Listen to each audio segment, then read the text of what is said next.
BMI 지수, 그 체질량 지수라고 그래요. 서양인들은 또 그 수치가 달라가지고 30이 넘어가면 BMI라고 그래요. 소비하는 연락이 많아야 된다는 거지. 그러니까 인풋 아웃풋이 있으면 결국 인풋 줄이고 아웃풋을 늘려야 된다. 그렇지. 일단 우리가 절식을 하게 되면은 기초 대사량이 줄어요. 다이어트에 뭐 이제 통곡물 같은 경우 소화가 느리잖아요. 정제해서 먹는 거예요 우리가. 쌀도 도정을 많이 해가 먹고 소화가 잘 되고 밀가루도 껍질 같은 거 하나도 없이 소화가 잘 된다는 거지. 그래서 빨리 흡수가 잘 되고 혈당이 갑자기 증가하니까 안 좋다고 하는 거예요. 그래서 서서히 소화시키면 괜찮은 거예요.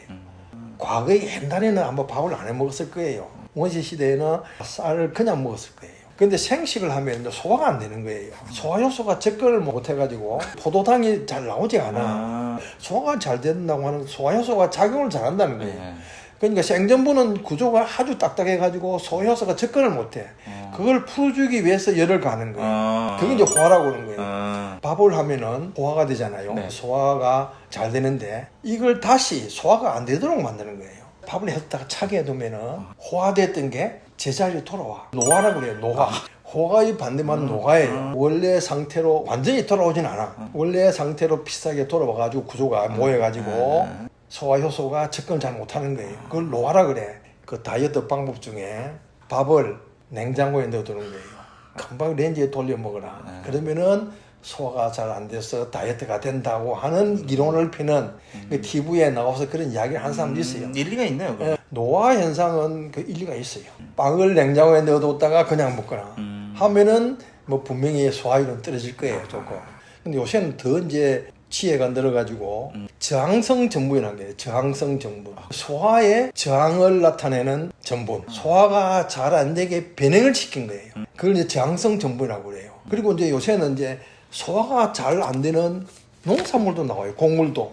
저항성 전분이 많이 생기는 배품종. 우리 뇌의 에너지원이 거의 포당이에요. 그 혈액 속에 포당이 적으면 저혈당이잖아요. 네네. 뇌 포당이 공급이 안 되면 쇼크가 와갖고 피질하잖아요.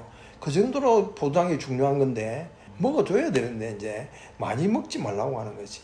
그런데 이제 우리 동양인들은요 주식이 탄수화물이잖아요. 네. 너무 많이 먹는다고 하는 거지. 채소를 곁들여 먹는다든지 아니면 단백질을 곁들여 먹는다든지 해가지고 탄수화물의 섭취를 줄이면은 좀 비만이 줄지 않을까 하는 그런 생각을 해요. 고지저탄이라고 해요. 고지저탄 다이어트. 그냥 전부 기름 먹는 거예요. 버터 먹고 아보카도 먹고 해가지고 지방이 거의 하루 에너지의 70~80%를 차지해. 먹어내지를 못해. 먹는 양이 적어지는 거예요. 결과적으로는 에너지 공급이 줄어드는 거예요. 적게 먹는 거예요. 틀림없이 살이 빠져요. 그거는. 몇 가지 버전이 있는데 찾아보면 이제 먹을 음식이 아니에요. 설사 안 할 정도로 먹어도 먹을 수가 없어요. 소화효소의 분비량도 탄수화물 위주의 그 식사에 적응이 돼가지고 그렇죠. 그게 적합화되지 않았나 하는 생각이 들어요. 아무거나 먹어도 되는데 양을 줄이라는 거지. 비만이 있는 사람들이요 실천이 잘 안 돼. 비만일수록 그런 자각이 덜해요. 별로 신경을 안 써. 꼭 살을 빼야 되겠다는 인식이 나이 들수록 적어져요. 농촌일수록 비만 인구가 높아요. 농촌일수록. 예. 인프라, 운동시설이라든지 이런 게 없고 일이 있으면 일하는 것 뿐이잖아요. 그러니까 그게 뭐 농한기가 되면 아무것도 안 하고 운동의 필요성은 무시할 수가 없지. 그렇죠. 몸의 그 기관이 활성화되는 거지. 그렇죠. 세포가 액티베이션 되는 거예요. 그러니까 운동을 해주면 해서 우리 몸이 건강을 유지하는 거지. 그렇죠. 세포가 건전하게 되는 거지. 반드시 운동은 필요하긴 필요한데 4시간을 그러면 한 20km 정도 걷잖아요. 그게 짜장면 한 그릇의 열량이에요. 하루 보통 뭐 1시간 정도 걷잖아요. 4km 정도 걷는데 짜장면의 4분의 1 걸음. 이렇게 손목 안 되는 거예요. 그렇죠. 그렇죠. 많이 먹고 운동을 해서 살 뺀다고 하는 것은 일리가 없다고 생각해요. 다이어트를 하기 위해서 운동에 의존하는 것은 별로 의미가 없다. 다이어트 방법 중에 약물을 사용하는 경우가 있어요. 먹는 약. 먹는 약.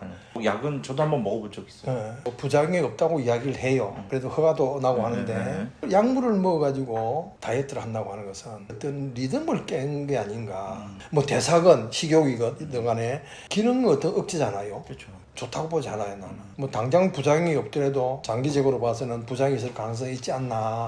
그래서 약물에 의존하는 거는 권하고 싶지 않아요. 약물이 필요한 사람도 있겠지. 그러니까 뭐 고도비만 실보다 득이 많은 경우에는 분명히 그러니까 약물을 치료도 써야지. 그래서 이제 그 위밴드를 한다든지 위를 잘라낸다든지 비상수단을 쓰잖아요. 위를 줄이니까 조금만 먹어도 이제 포만감을 느끼잖아요. 그럼 적게 먹는다는 거지.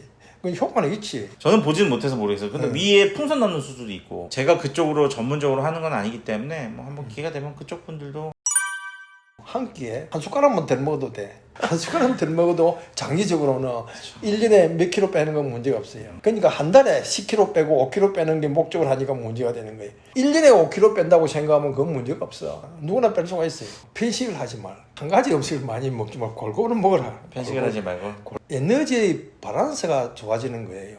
아니 골고루 먹으면은 그 영양소의 밸런스가 좋아지니까 건강한 신체를 유지할 수가 있다. 질이 좋은 단백질이 동물성 단백질이 때문에 그래. 근데 이걸 두 개를 같이 먹으면 보완이 돼요. 동물성 기름으로도 충분히 보충이 된다는 거예요. 혈액 속에서 녹지 않고 둥둥 떠낼 수가 없어. 이걸 다시 소화